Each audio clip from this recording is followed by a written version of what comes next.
So I've been thinking a lot lately about kind of differences out there between some of the different camps on a lot of the things that are going on right now today.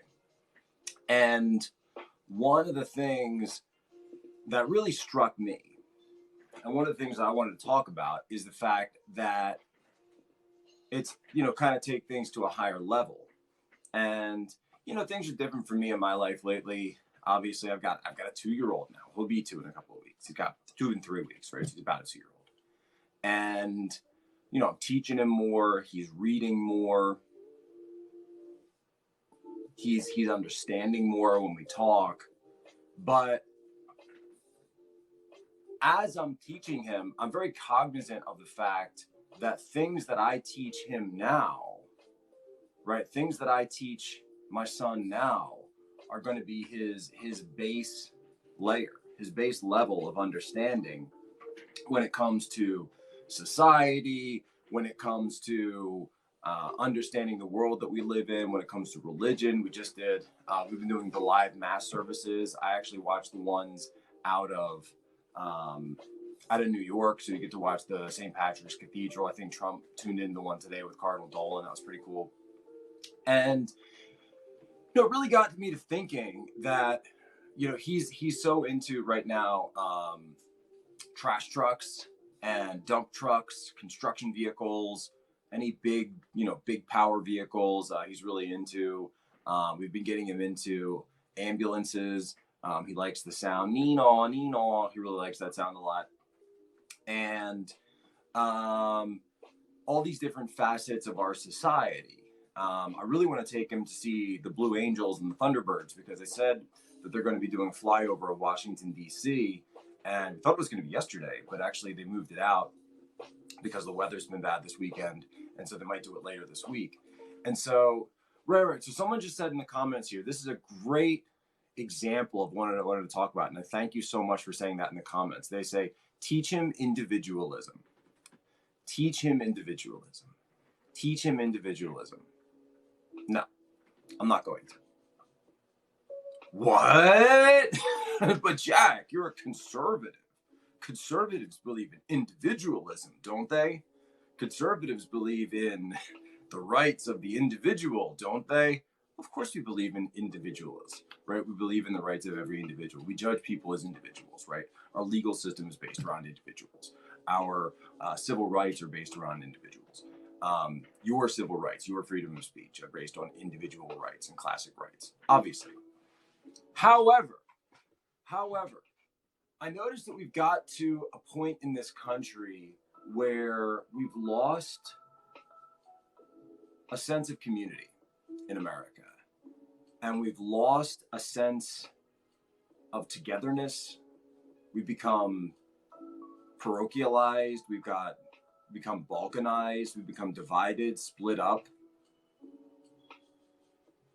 And a big part of that is, and I know I'm going to get crapped on from the right on this, and I imagine there's going to be some people throwing down on this take, but I'm going to point out that being a conservative is different from being a libertarian, because conservatives do believe in something called public good. We believe in things like justice. We believe in things like community. And specifically, we believe in something called family. We believe in something called family. All right? And so, it's a great point. And I think Andrew just made the point. He said, how can you have a stake in the culture war if all you care about is individuals, right? If you care about the culture war, right, then how can you be an individual? Because aren't you trying to push aren't you trying to push your values on somebody else if you care about the culture war? That's a great question. How can you be someone who cares about culture as an individual if you're someone who says that I respect everyone's choice, I respect everyone else to do whatever they want to do? This postmodern belief that everyone has their own truth and everything's objective and there are no moral standards. You can. This is why a lot of atheism or a lot of atheists are drawn to libertarianism. Not to say that all libertarians are atheists, and I don't mean to say that. By the way, I don't have disrespect for libertarians at all. By the way, and I don't want to make it sound like I'm starting a fight or something. I'm just trying to redefine things so that people can understand these labels properly, because I think there's been a lot of blurring of the lines around the edges of what's a libertarian versus what's a conservative. And that's partly because of a lot of financial backing that the libertarian side receives from corporate America. That's because of a lot of the institutional support they have. The takeover of the Heritage Foundation is a prime example when they kicked out Jim DeMint because Jim DeMint was a conservative. He wasn't sufficiently libertarian for their causes. So there's a really great point in that. There's a really great point in that. And folks, like, Michael Malice will point this out. Michael Malice, who is a self-described anarchist, he points this out in his book, The New Right, that, and he makes the comments on Twitter. And I'm paraphrasing, so Malice, if I get this wrong, all apologies to you, and certainly don't mean any ish. But the idea that any ideology is going to have some holes in it and not be holistic, other than anarchy, pure freedom, right? It's right. It's obviously right. And so when I say conservatism, I mean that in terms of a political group, right? And sort of a political philosophy, not necessarily an ideology. And that's a very big difference. That's a very, very big difference, because as a political philosophy, as a political order, right? You can certainly, that's more of an umbrella, okay? That's more of an umbrella where you can find competing ideas, where you can find people who disagree on the basics, who disagree on the pragmatic ways to put things forward, but you could have general principles and general values around which you align yourselves and around which you bring people together, right? And so I do agree, right, that the my ANCAPs are definitely much more holistic in their approach to philosophy and their approach to ideology, because it is all encompassing and because they have thought through things like the non-aggression. But then again, how can you live in this is what I always say to the ANCAPs, and if you guys know what the ANCAPs, the anarcho-capitalists, that's kind of a tangent, but I would love to say to the ANCAPs, how can you live in Ancapistan while adhering to the non-aggression principle? Because how are you going to do anything, right? So Ancapistan means, like, if you live in a state of pure anarchy with no government. So then Ancapistan is that country that has no government. So if you're in a country with no government, it's going to very quickly turn into tribal warfare, clan warfare, corporate warfare. You're going to have, they think of like, Westeros as an example of that, in a sense, where you've just got large armies fighting each other all the time. With some loose agreements kind of governing them. And so how can you have a non-aggression principle if there's nothing to enforce your non-aggression principle other than violence? Just quick, just a basic question. And again, by the way, it's not a question of the it's not a question of the ideological purity of that. It's a question of the practicality, the practical application of it in a human setting, right? with because the problem with I think somebody once said that the problem with libertarianism is that not everyone is a libertarian, right? So then obviously you run into some problems. But going back off on the tangent, that I do want to teach my son family values, and I do want to teach my son respect for others, and I do want to teach my son respect for the community and the importance of community involvement. civic service, civic duty, right? These are issues that the right doesn't seem to talk about very much anymore. Things like serving in the military, things like being, as much flack as I give the TikTok crew these days, my heart goes out to anybody who's serving on the front lines of this pandemic right now, whether it be a first responder, whether it be a police officer, whether it be a nurse, a doctor that's actually, serving on the front lines in harm's way potentially, is not twerking up and down the hallways on TikTok. That we do care about our society, and when we care about our society, that's how we actually move the ball forward, and that's actually how we play in the culture wars and have a stake in the culture wars. Because if you don't have a stake in the culture wars, if you don't have, then how else would you be able to have a direction or have an ability to direct where our society is going? Otherwise, what are you doing?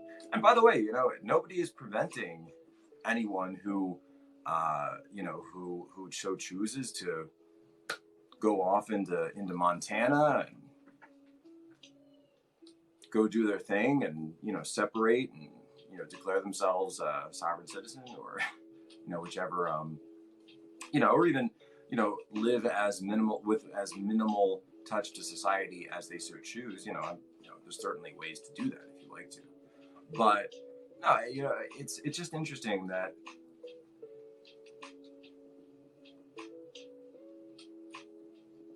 sort of this idea that I know that my son at some point is going to be asking me questions about why things are the way they are. Why do police officers have this authority? Why do ambulances make that sound when they go down the road? Why are fire trucks red? Why are school buses yellow? Right? These basic questions.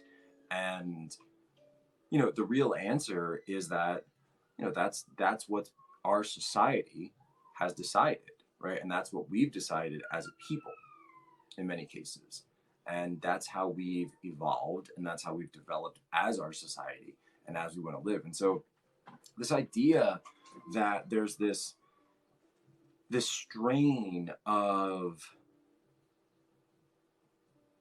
antisocial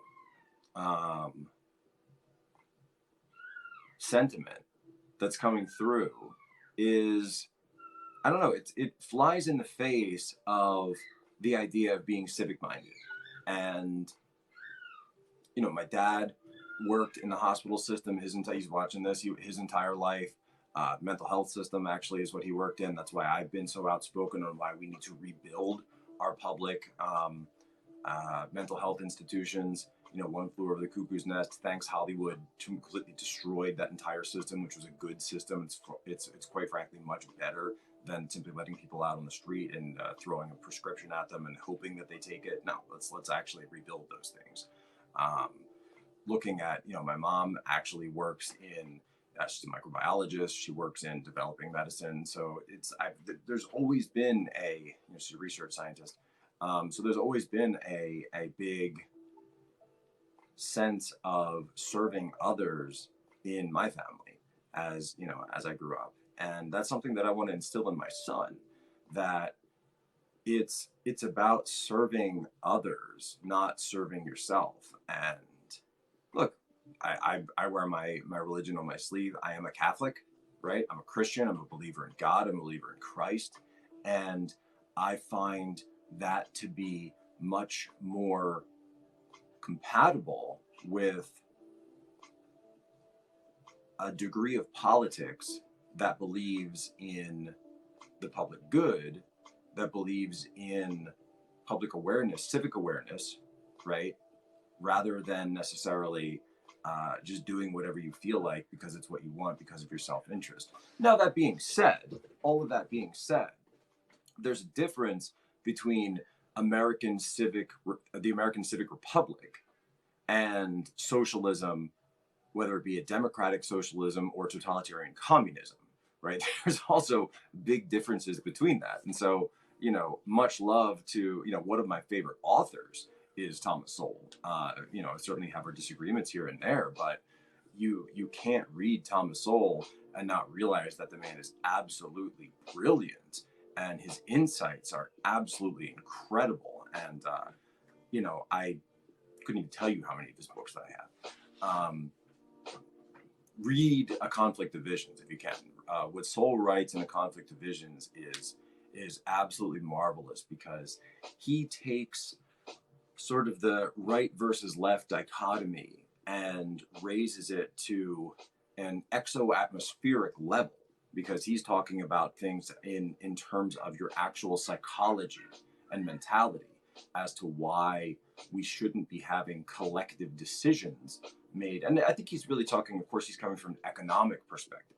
And coming from an economic perspective, I completely agree with him that we shouldn't be necessarily making economic choices at a governmental level, right? That is the essence of socialism. That's the essence of communism. He goes through in basic economics. He has some very humorous anecdotes about the Soviet Union and how they couldn't paint their fire trucks because people kept lying about the paint. And the average, you got to read it. Just go read it. It's funny. And then, but then when it comes to Ayn Rand, there's what Ayn Rand does in terms of instilling a respect and a reverence for innovators and creators. I love. I think that's my favorite part of. I actually like The Fountainhead more than Atlas Shrugged, because because as someone who's a storyteller myself, I do like the fact that The Fountainhead has a much tighter narrative than Atlas Shrugged. Atlas Shrugged is more of a manifesto. It's more of a political screed than an actual story. Even though there is a somewhat of a dystopian story, a framework of a story around it, it's not much of a narrative itself. But The Fountainhead is fantastic. It's absolutely fantastic. And if you if you don't see the obvious parallels between the protagonist of The Fountainhead and Donald Trump himself being a real estate developer and builder, then you're clueless. But even in that sense, right? Even in that sense, there are still aspects of objectivism that fly directly in the face with my Christian beliefs. Certainly in terms of her interpersonal relationships, her views on marriage, her views on whether fornication, her views on cheating on your spouse, right? Whatever's in your interest, do whatever's in your interest. I mean, that's obviously not something that is compatible with Christianity. So yes, there's wonderful things that you can take from Ayn Rand, but the idea that objectivism is compatible with Christianity, I think it's kind of not. It's completely separate ideology. So, and that's fine, by the way. By the way, in a political sense, it's fine if that's what you believe, and if that's what you choose to believe, then go right ahead. But if that's what you believe, you're a libertarian. You're not a conservative. And I want to be very clear about that. So, because I see a lot of people out there on the right these days claiming to be conservatives and then using libertarian talking points, using objectivist talking points, and not actually holding up any of the same ideals as conservatives, right?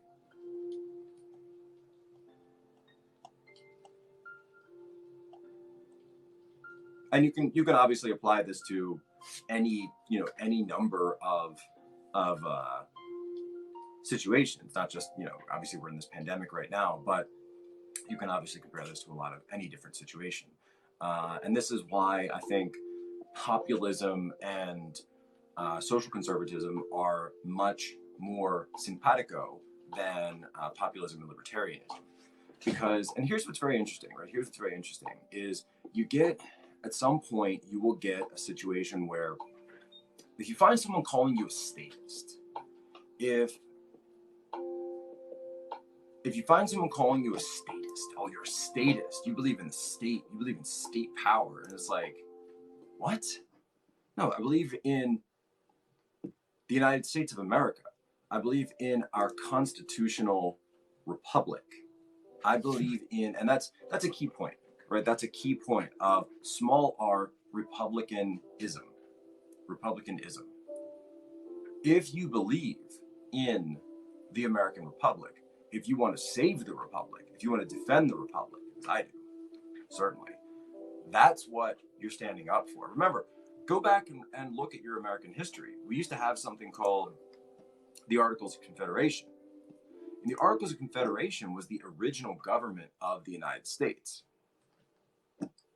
Someone just said, I am much closer to libertarian than conservative politically. Well, there you go, right? And that's kind of what I'm talking about here is, and I ain't saying that I'm trying to cut, like I go on libertarian podcasts. I have lots of friends who are libertarian. I have no issue with you at all. I am simply saying that, yeah, there's lots of places where we're allied, right? Obviously, I think that, populist conservatism and libertarian foreign policy are actually very similar in a lot of places, specifically when we're talking about the Middle East and wars in the Middle East. So Carpe asked a question. Carpe Downcome asks, I always thought statist meant upholding the current state of things. And that is one kind of read on it, but when Mark Levin, who really popularized this term statist, uses the term statist, he's talking about state as in the state, the government itself, or the body of the governing power, the polity. So he's talking about the use of government to achieve various ends. And you know who else believed in the use of government to achieve various ends? The founding fathers, when they wrote the Constitution, when they literally designed, created, and instituted our own government, right? Right. And someone's asking about what party. I said, no. I ain't talking about, necessarily Republican, Democrat. I'm talking. This is beyond, one party or another. And I don't think parties exist to win elections. Okay, the parties exist to run candidates for office and win election. I'm talking about more of your political stripes. And by the way, I don't work for either one of the parties. I don't work for any candidate. I don't work for any candidate right now. And so I'm not in the game of right now trying to get someone elected to office, right? I'm in the game of reporting what's going on in this country, about getting scoops, about what's going on in North Korea, finding out that information. I'm a China analyst by trade. So, I've been studying China for 15 years, going back and forth, on and off. And, obviously I'm a Mandarin linguist. So that's why my East Asia, focus as a rising threat to the United States over the last 15 years has now really come into its own, because we've seen that, what I've been saying for 15 years has now reached ahead, and we're realizing that East Asia, they were, if you look at in terms of Japan, they were a threat to us in the 1930s and 40s, which came to a head in 1941, of course. My own grandfather actually enlisted in the Army, World War II, about 1 month after Pearl Harbor. So that's our claim on that one, John Posobiec. And then here we are all those years later, and we're talking about another threat from East Asia, but this time not Japan, this time that threat being China, right? That threat being the rise of China. And coupled with the perennial threat of North Korea, which is obviously going through a lot of issues right now. So in the same way that Japan was a threat in my grandfather's time, so China becomes a threat in my time. And that's what we look at. It's a Sunday scope, so we got the chill music on. Not going hard today. To which party did Bill Swersky belong? Bill Swersky belongs to the Bears Party of Chicago. Doctor says I got a piece of Polish sausage lodged in the lining of my heart. Another heart attack, Bob. What is that?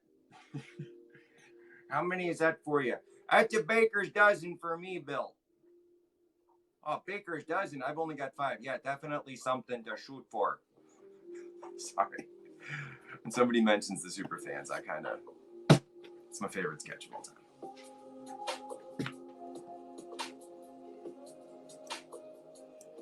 Let's ask a hypothetical question. Bears versus the assembled choir of heavenly angels. The seraphim, cherubim, the whole 9 yards. Todd, Bears. Bill. Oh, no, wait, sorry, screwed up. Todd, Angels. Bill, Angels, but it's close. Bob, Bears. Bears break. Bears break. That's a little Bears break for you. Am I watching Last Dance? No, I've got chill step music for programming cyber coding on right now. So this is coding music. Hashtag learn to code. Is this from a movie? No, it's Saturday Night Live, back when Saturday Night Live was good. Where was I in all this? So January 26, 1986, the Bears game. I was scalded by the cheese of a flaming hot nacho. The Bears plane flies through a field of gamma radiation, and the Bears have all been shrunk to 1/8 their original size. Mini Bears versus the Jets. Still gonna go with Bears. Yeah, definitely Bears. Bob, what about you? Is it a mini Dicka? No. Dicka don't take the plane. Dicka takes the bus. It's a regular size Dicka. Oh, well, if it's a regular size Dicka, that changes everything. Hold on. Can I go back? I want to go back. I want to change mine. I thought it was a mini Dicka. Totally wrong. Bears 42, Colts -6. -6. Watch Dicka find a way. Is Dicka driving the bus? That's a good one. Is Dicka driving the bus? What was it? A certain coach with a certain name, whose name starts with D, ends with A, and has icky in the middle. See what you guys did? See what you guys did? See what you guys did? You come in the chat, you're talking about super fans, and that's like my trigger word. The Chiefs and the Buccaneers. They had that one episode of SNL where Chris Farley came back to host. I think it was 1996 or so. And maybe 98. And he joined he moved, and because Coach Ditka had moved to New Orleans. And so Chris Farley's character from the Superfans moved. I can't find this sketch anywhere. I've always been looking for it, but he moved to that the town that was exactly equidistant between Chicago and New Orleans. And then he was wearing like half a Saints jersey and half a Bears jersey, and he had painted his face half and half. It was next level. Absolutely next level.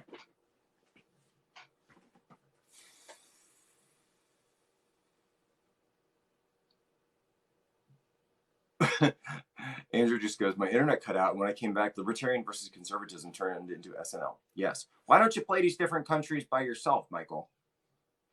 You know, what, Michael Jordan, maybe you could join up with a certain Coach Ditka, and then you would play the countries, just to make it fair. I'm trying to get Carpe Duncan in here, folks, because I would actually like to. I'm having a very serious conversation. Serious Sunday. Carpe. Favorite football team? The Bears. It's like the king. It's like the king of football teams. Well, you gotta understand, the Bears are a fantastic team. The Bears are like a fine plate of Polish sausage. You understand? I had some Polish sausage one time. It was delicious. I washed it down with an ice cold Budweiser. I think that we've got Harry Carey calling in. Is that you, Harry? This is Harry calling. Yeah. Now, Harry, is it true that your flight to the moon did take place and was successful as scheduled? Well, I did go to the moon, and I had some of that blue cheese. It was delicious. Were you able to ascertain that the moon is actually made of cheese? Well, really, Jack, I want to know if it's made of ribs. I've heard that Elon Musk has sent you up on a top secret mission on the SpaceX Starlab to the moon. Is that where you're calling in from right now, Harry? Well, I don't know. I don't know, Jack. I don't understand the question. Are you calling in from the moon at this present moment? Well, let's talk about something else. Have you found ribs on your moon base? My moon base is used by Elon Musk to turn water into wine. Are you trying to say that Elon Musk has given you the powers of Jesus Christ there on the moon? Well, I'm not saying I'm Jesus, but I'm pretty cool.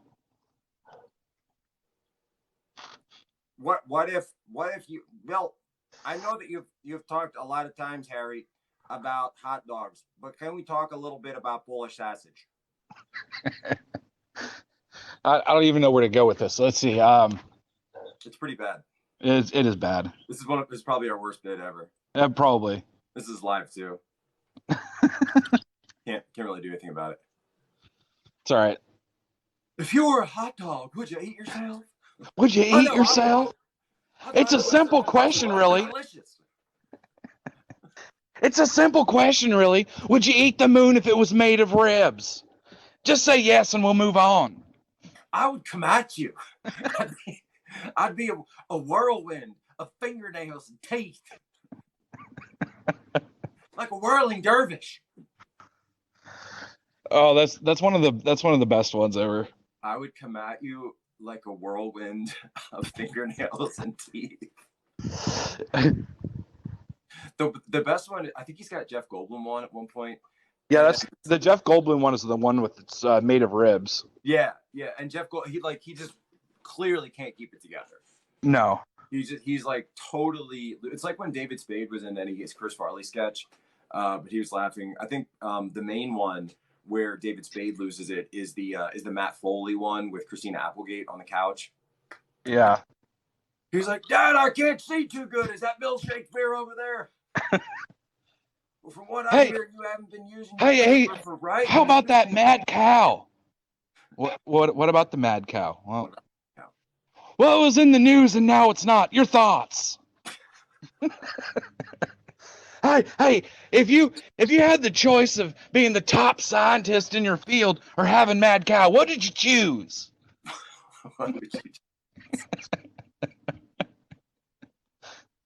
Bill, from what I hear, you haven't been using your paper for writing. You've been using it for rolling doobies. Nobody can beat Chris Farley. Yeah, you can't. I mean, Will Ferrell is probably the closest that they've come, just in terms of like laugh out loud, gut wrenching humor. But yeah, it's other than that, it's like not possible. No. And they've tried so hard. They try to get back into they try to replace the characters and they can't do it. Because they've lost the absurdism, right? Because in social justice comedy, everything has to be super self-aware. You have to have meta-awareness. And so how can you have meta-awareness and do absurdist comedy at the same time? It's kind of like when I was talking about libertarian versus conservatism. At some point, conservative, civic mindedness flies up in the face of libertarian individual mindedness, and you get these contradictions. Then in the same way, how can you be an absurdist? Where in absurd comedy, the joke is always on you, right? The joke is always you are playing a certain character. I think some of the more famous ones would be like Ron Burgundy. God, my total brain fart there. Ron Burgundy is probably the most well-known character of this, where the joke is on Ron Burgundy. Or like the church lady from like church lady, right. And so how it's like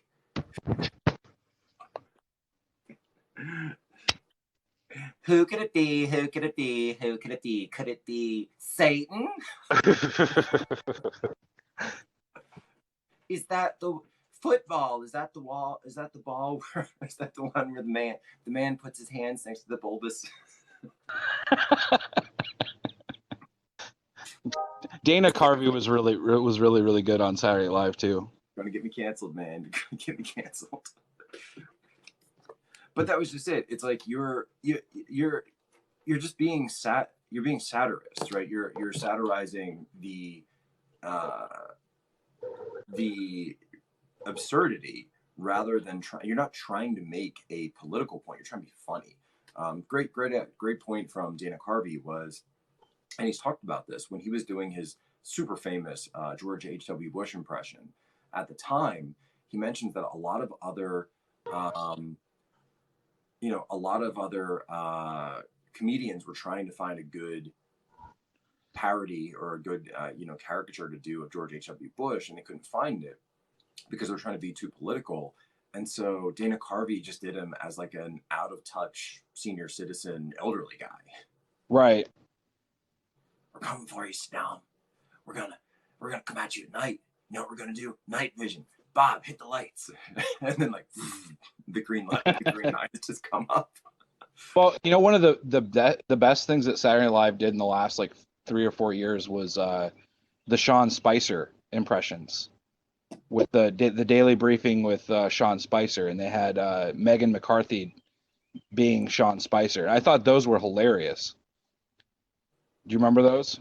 Yeah, I remember some of those. And Sean even shared a bunch of them on Twitter because it was just absurd, right?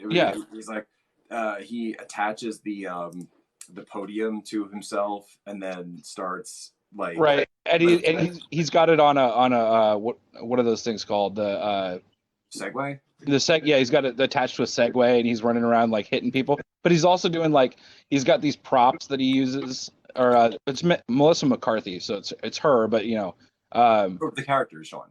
Yeah, and Sean loved it. Sean thought because it wasn't making fun of the politics, and it's probably the only time Melissa McCarthy has ever actually made me laugh.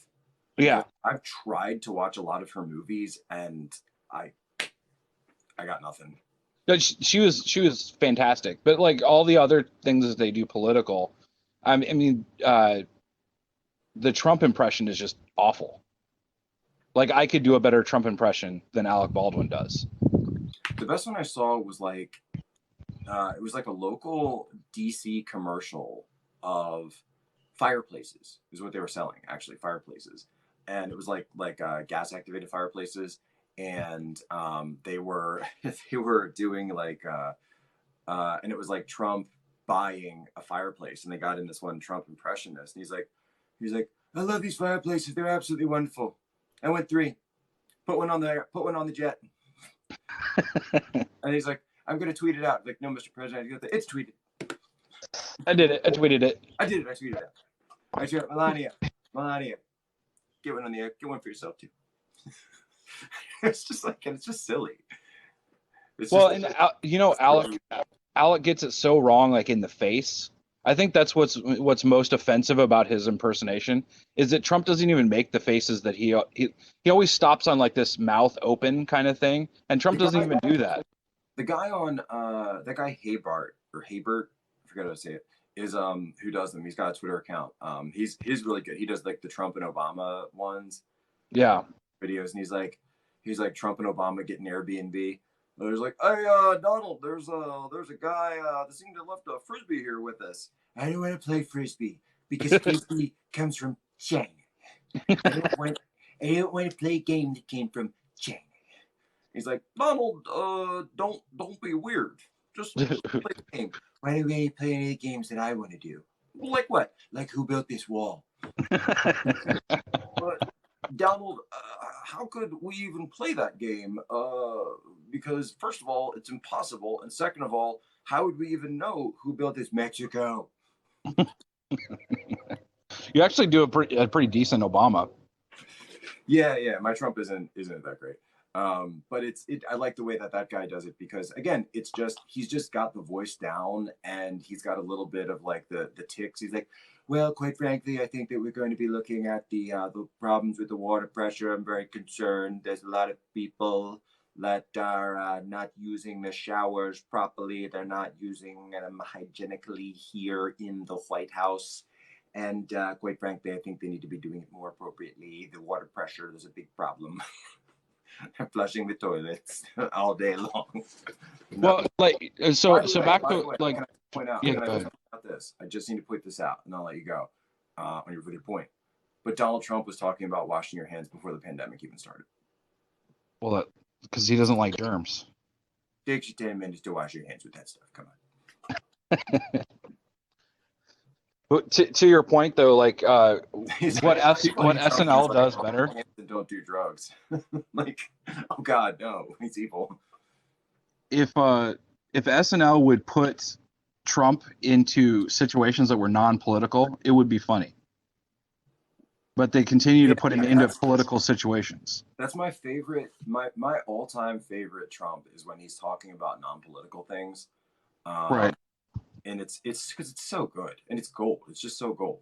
Like when he goes, that one time when I forget who it is, but I get maybe Scavino, and they asked, or no, it was on the tarmac. It was, and it just reminds you of how like inane all of 2019 was. There's a good meme going around right now. It's the Virgin 2019 versus the Chad 2020. I highly recommend that meme. And somebody asked him though, like, what do you think about the straw ban? Because Washington D.C. had recently banned straws, and he goes, he's like, what I don't understand is, and he kind of like pauses for a second, and you can see that little twinkle in his eyes. So you know that he's like thought of this, and he's got something to say. And he goes, they banned the straw, but what about the cup? What about the plate? They're much bigger than the little straw, and they're still plastic. Well, so like you remember '90s when they made fun of Clinton? Like he's just a 72-year-old guy who's like remembers the way things used to be and is like commenting on modernity and like just doesn't get why we do these things. And to him, it seems like a huge contrast. You can't, it takes you 10 minutes to wash your hands these days. What's going on with that? It's amazing. I can't get enough of that Trump. I'm sorry. Do you remember when they made fun of Clinton and they had him at a McDonald's? It was Phil Hartman. Like so that's the kind of stuff that I think is funny. By warlords. That putting a president in a situation where he wouldn't normally be is funny. Putting him in a situation where you've already seen him and then just making fun of him is not funny. Like just making fun of his decisions.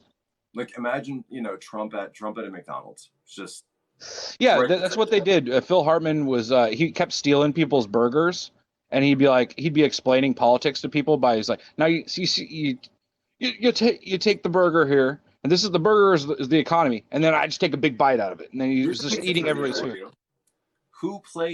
Who was the host of that episode? Who played the manager of the McDonald's?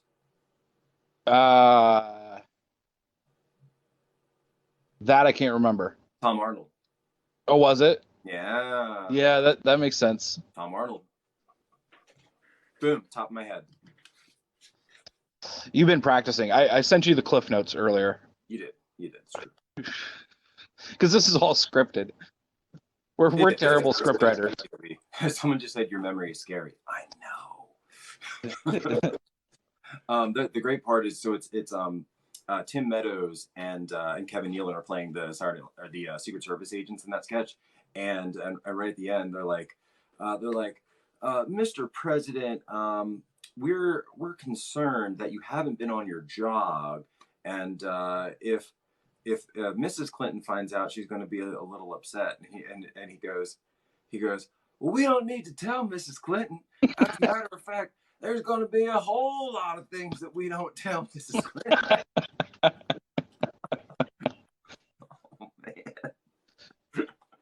Oh man.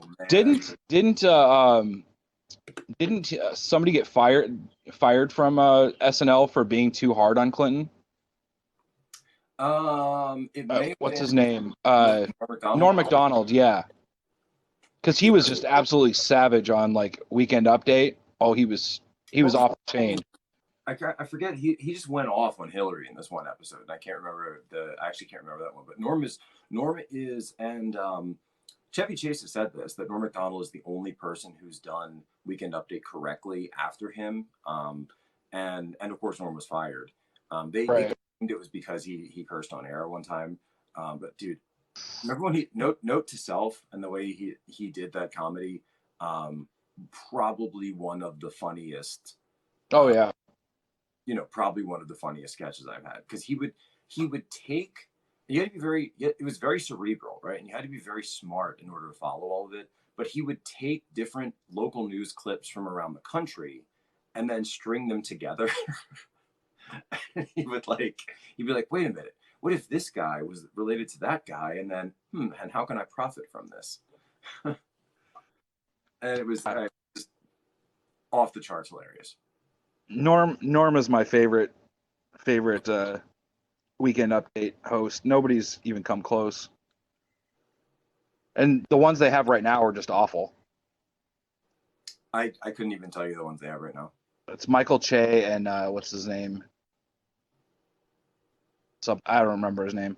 I don't know who those people are. No, Dennis Miller was good. Don't get me wrong. Dennis Miller was funny. Dennis Miller's a funny guy. I love Dennis Miller, but and I also used to love when Kevin Nealon did Mr. Subliminal. Yeah, because that was like he would be talking and then he would just throw things out of the side of his mouth.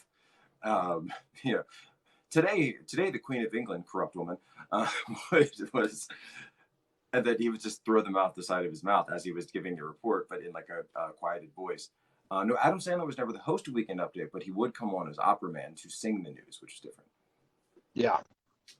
Which was also hilarious.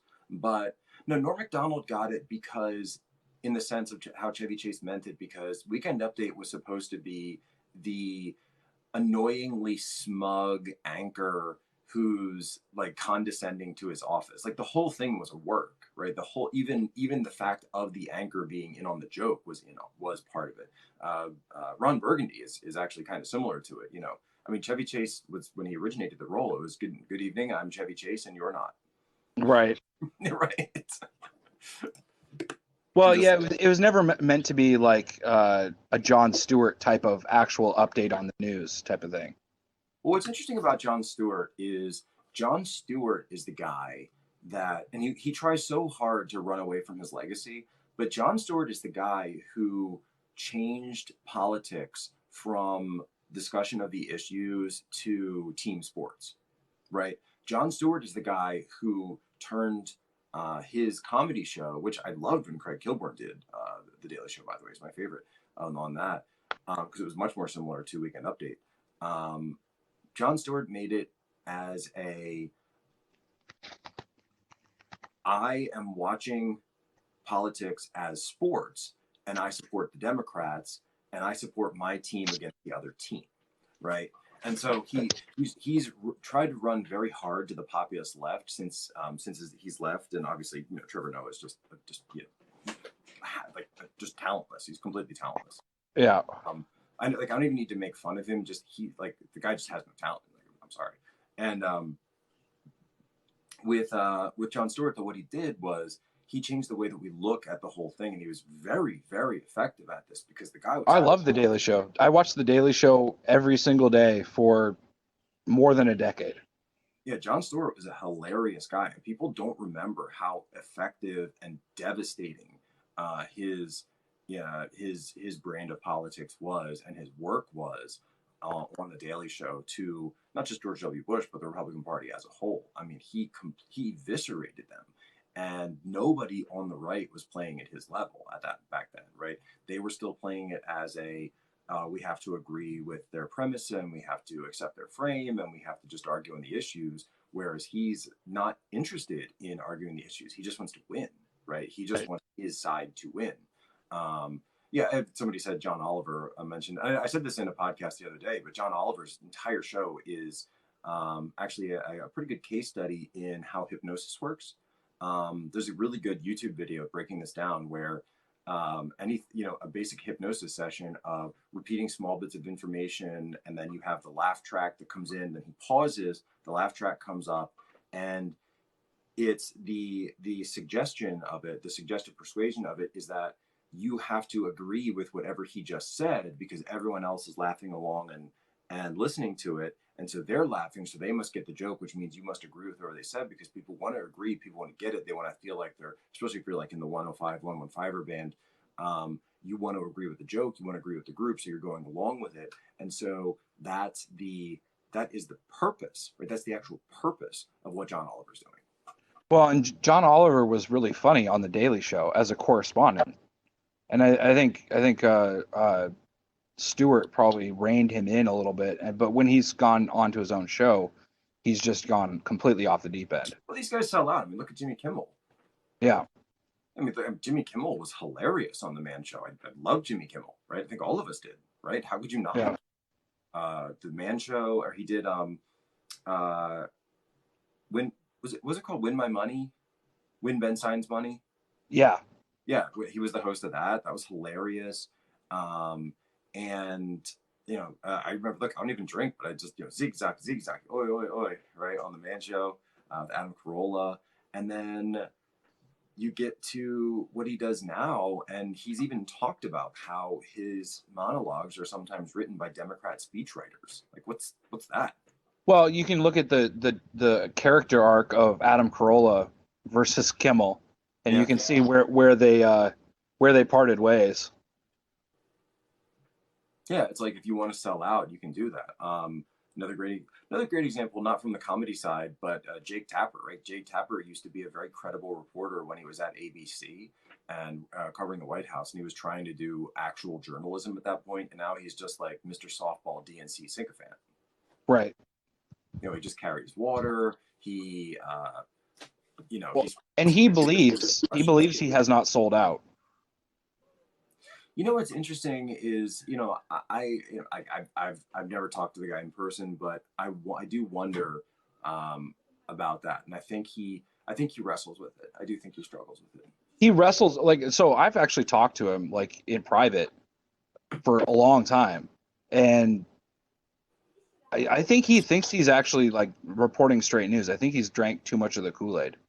Wow. But because like I've talked to him, and we've had civil conversations, but like over the last year, I would say it's gotten less and less civil. Like he's just completely lost any amount of like bipartisanship that he ever had. I mean, it's going back to what I was saying before, that the view of politics as, are we trying to do the right thing for our country? Are we supporting different candidates or different policies versus teams, right? Versus teams, and the view of politics as team sports has shifted and warped the way people are looking at things. And one thing that's very interesting for people to understand is that a lot of Trump supporters, especially early Trump supporters, were not sort of Republican partisans, and that was why there was a huge split. If you go back to 2016, between your sort of like Fox News Republican and a Trump supporter, because most of the Fox News Republicans did not support Donald Trump, and whereas Trump supporters were coming this huge swelling and growing movement that came from all different sides of the political spectrum, or in some cases, in many cases, people that had never even been involved in politics before, but were drawn in by Trump's business background and his celebrity. Yeah. Oh, yeah. The split between Fox News and Trump supporters started like right away because Trump supporters were attacking Fox for the first year of coverage because they're like, you're not giving Trump the right amount of coverage. You're fighting against him, all that stuff. And it didn't. I still think that Fox News is still fighting sort of against Trump with establishment, with the exception of the nighttime lineup, which that's all opinion shows. That's not straight news shows. But are other news shows straight news shows? no, I don't think there's. I mean, to your point, there's really aren't any straight news shows anywhere anymore. But yeah, and that's sort of the weird part of it at all, is that you've got some good aspects of it, and then you've got others where you just start questioning yourselves, like those polls they run that are just completely bogus every time. well, yeah, you can even look at their breakdown, and you can say, oh, well, you skewed this like an extra 10% Democrat. Why? Why exactly did you skew the poll this way? Yeah. I mean, obviously, look, I don't want to bash on one of my competitors, but I can confirm that Paul Ryan is not on the board of One American News. Is or isn't? He is not. Yes. He's not. Nor do we have any Russians, as people like to, for some reason, claim. I was told that One American News was funded completely by Russian oligarchs. Is that correct? Did Q tell you that? He did. Oh, okay. Were you guys having QFI? We and crumpets. Now I'm really gonna get you canceled. Maybe some Bisquick. Oh, maybe some flan. That's there for you to trust. So, somebody said earlier, mentioned something about Brian Stelter. Brian Stelter is just an absolute moron. There's nothing else to describe him like. Like, I had one conversation with him, and so he asked me like a couple questions, and then and I answered, just I gave him the answers or whatever, and then he ran this segment about me. And I remember this. And then he sent me a DM asking how I like the transitions. And I was like, "You mean like the fades?" He's like, "Yeah. We put some special effects on there." And I was like, "You faded out? That's what you're asking about? You're asking if I like the fades in the hit piece that you just did on me?" No, he's just an idiot. This wasn't the one where they put your face up as like an anonymous. No, that was around the social media summit. This was months before. Okay. This was around the when they were talking about the I believe it was the Biden groping himself and how awful that video was. Was it that one, or was it the Trump will be president forever one? No, that one hadn't broken yet. Okay. It's amazing just that like people get that upset. But hey, let's circle back real quick because I wanna finish out strong. What are your thoughts, I guess, on this whole thing that I'm trying to talk about, just to kind of clear the air, and that's really all I'm trying to do on this idea that there are like different camps on the right, and there are conservatives and there are libertarians, and there are times when the two meet, but they're not the same thing.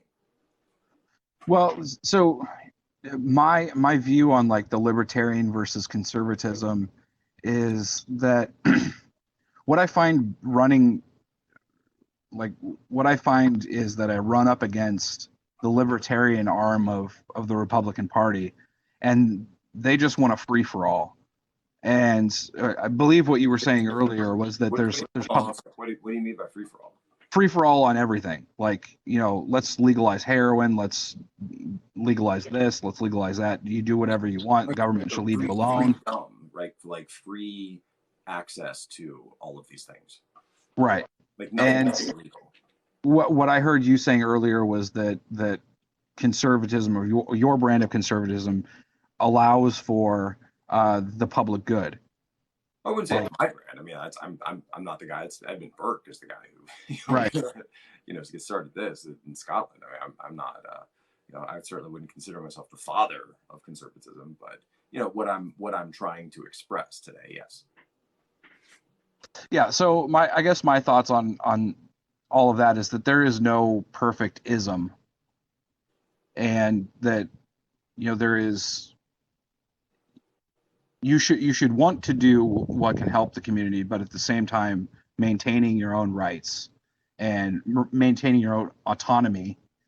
But if there are certain things that just you have to keep order, the general order in society, and I think you just have to wrestle with what is too far and what is too little. And I think the fight between libertarianism and quote unquote conservatism keeps that conversation alive. And so I think it's sort of healthy to have people that are way too far out there that want everything to be legal, and everybody's defending their house with their shotgun, and the government is never stepping in to do anything. And then the people that are more headed towards the progressivism, because there are progressives on the conservative side as well that want big government, and they want all of the things that we ascribe to like the left.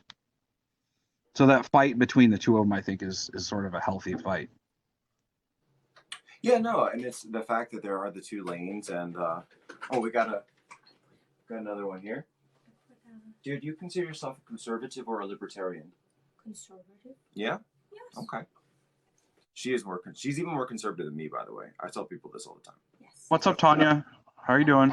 Oh, good. How are you? So we were just talking about, and by the way, right, I'm not trying to cause drama either. I'm just trying to say that there is a difference, right? And obviously, there'll be times we debate. Social media censorship is a big part of that. The rise of corporate power in America is a big part of that, which is something that Buckley talked about on a regular basis. That a lot of the National Review folks don't like when I remind them of that. When he talked about being worried about the problems of the general government as well as the power of General Motors. On society and power of the workers and strength of the workers. That's something that Teddy Roosevelt talked about a lot. And if Teddy Roosevelt is someone who's considered too liberal for you, like literally Teddy Roosevelt, one of the strongest Republican presidents of all time, Ronald Reagan, a president who broke up Bell Atlantic, right, or broke up Ma Bell, the phone companies, and the national phone companies. And then so this idea that if those guys are too liberal for you, then maybe you're further to the right than the conservatives. Just saying. Well, so there's one other point that I would make, and that is that so as far as like censorship and big tech and libertarianism, the answer is always that the free market will correct and make these corrections. And what my answer back to that is that in the case of like censorship and things like that, what it would take to correct the free market would be an actual revolution, like a violent revolution. According to libertarianism, if you allow, because you would have to allow it to get to such a bad point that people would actually rise up, physically rise up. And Right. my thought is that, hey, maybe there's a way that you can bypass all of the revolution that would have to happen, and you can do it in a way that everyone's going to be happy, before you get to the point of actual civil war. Because like maybe we shouldn't just, in a civilized society, maybe we shouldn't just let civil war be the thing that fixes everything and start over. Oh, you're talking about Jeffersonianism. Yeah. Right. Where Jefferson said, "I hope there's a revolution like every 5 years." Right. And libertarians often strike me as people who are like, well, if it gets bad enough, then we'll just grab our guns and we'll fix the problem. Right. Well, I don't want it to get to that point. Nobody wants that, right? Yeah. And that's where I always come down on the side of, and I throw this, I throw James Madison, Monroe, the other founders of the Constitution, the framers. They didn't give us this framework to not use it, right? They didn't give us this Congress. They didn't give us this ability to elect our representatives to just sit back and say government is the problem, right? No, the founders gave us this system so that we could use it to achieve our ends and use it to better our society as a tool, right? Government shouldn't be the tool for everything, right? And that's the progressive socialist vision, that government does everything. But once in a while, we should be able to go to our government and say, look, there's a problem over here. Civil rights is a great example of this.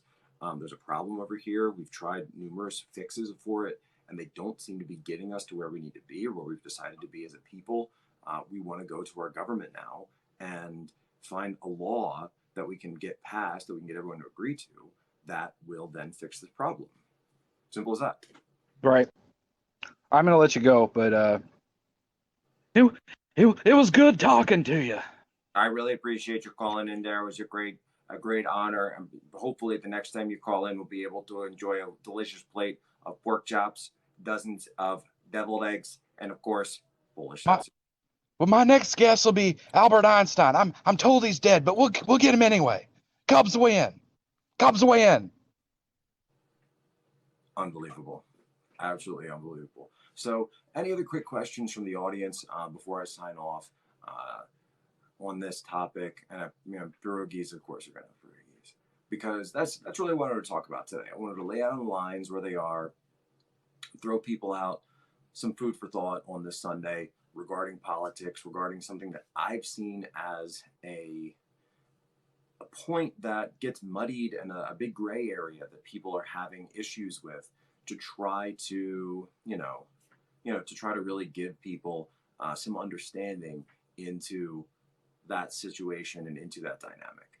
And And my question for all of you is which camp do you find yourselves in? If you're on the right, do you find yourself in more of the traditional conservative camp? Do you find yourself in a libertarian camp? Do you find yourself a more of a populist nationalist camp that's even, different, coming at politics differently from left versus right? You're looking at things versus, obviously nationalism, globalism is a big dichotomy that we also talk about. I'm not touching it on that in this video, but obviously that's something that's become a huge driving force on both the right and the left, because that's sort of an up down. Someone just said I'm an independent leaning towards nationalism, and by the way, I don't mean this in terms of party, right? I'm talking about small C conservative, small L libertarian, right? I don't mean this in terms of you can be a Republican, you can be an independent, you can be whatever you want to be. That's not the goal of this Periscope. I'm not talking about the Republican Party. I don't work for the Republican Party. And I'm not paid to support the Republican Party or anything like that. But that's what we're talking about here.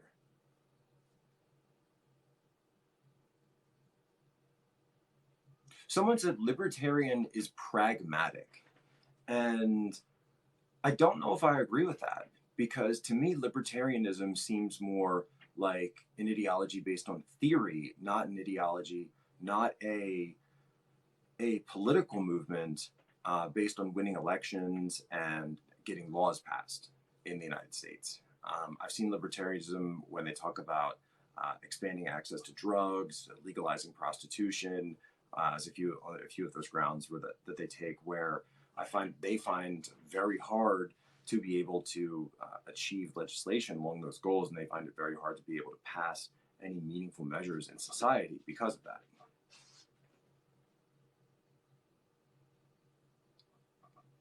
And so I think we've generally considered that as a country as things. Do libertarians want open borders? Many libertarians do. Many libertarians see open borders as part of their view of freedom. So free flow of capital, free flow of labor. They look in the sense that they want anyone to pass, because again, borders in that sense become an artificial imposition by government. I've seen libertarians describe border enforcement, border security as a government program, right? As a socialist government program. Whereas, I think the vast bulk of conservatives would view that as a legitimate use of government. Completely legitimate use of government, which I certainly see it as not only is national security a legitimate use of government, it should be the first use of government. If you don't protect your national security, I'm not quite sure why we have a federal government, quite frankly, because that is the point. If there isn't, go beyond that, then if you don't have national security, then all the other issues are kind of moot. David Ben Gurion, the first prime minister of Israel, is famous for saying that.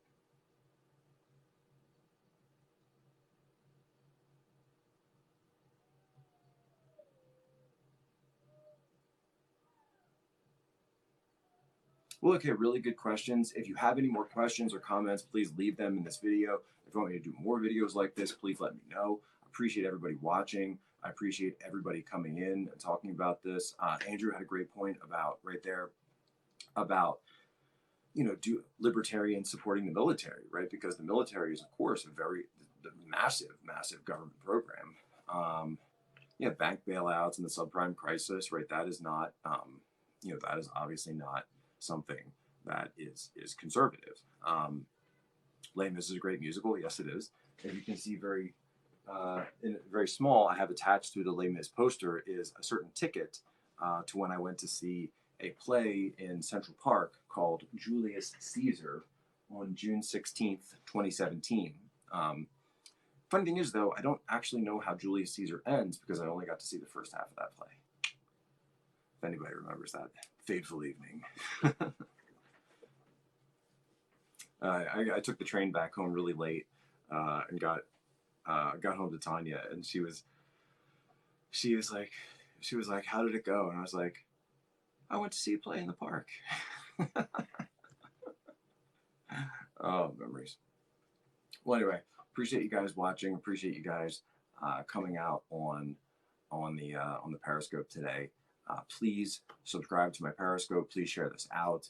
And remember to have a wonderful and blessed Sunday here on your day. Jack Posobiec coming to you live, Poso Nation, reminding you all that, ladies and gentlemen, you have my permission to lay a